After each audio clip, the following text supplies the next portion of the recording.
The open world game. It's a wasteland out there.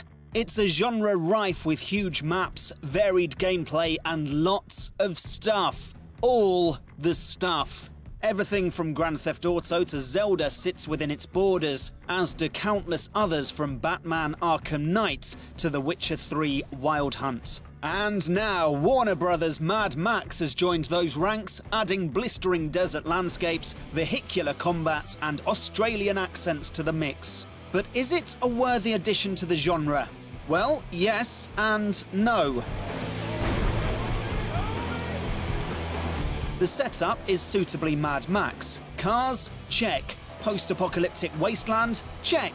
Leather jacket? Hell yes. The game kicks off, you lose your car, gain a dog and a suspicious sidekick, and you're out in the open world of the Great White, an expansive wasteland full of dilapidated wrecks, craggy mountains and sand. Loads and loads of sand. It's Assassin's Creed in the desert, Far Cry in third person, Shadow of Mordor with cars if you will, and it's actually a lot of fun. There's a 30+ hour story campaign, but your core goal is to get a better car. Simple as. Everything in the wasteland feeds back to the car, the magnum opus.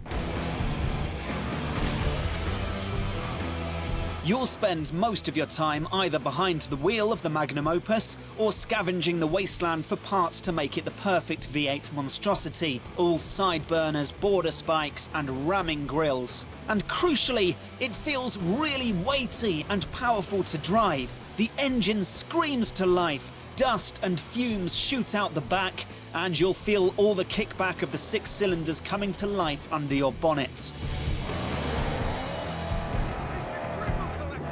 But with such a great means to get about, it's just a shame that the game's wasteland playground isn't all that interesting a place to tear about in. An endless sea of orange, brown, grey and other equally boring colours, you'll have a hard time telling one location from the other. And like every other open world game, once you enter your map, you'll be swarmed by hundreds of tiny little icons all vying for your attention.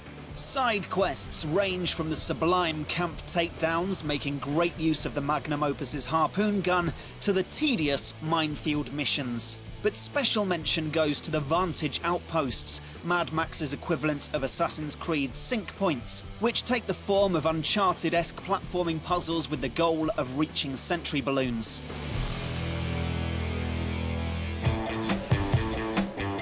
You may have noticed that we've mentioned a lot of other games to contextualise Mad Max, and that's because it kind of feels like a mashup. You'll recognise the combat system, the open world mechanics and the upgrades from countless other better games, which lends Mad Max a rather stale feel. I mean, even Max himself looks a shade too similar to Nathan Drake, until you can turn him into a hipster a couple of hours in, that is.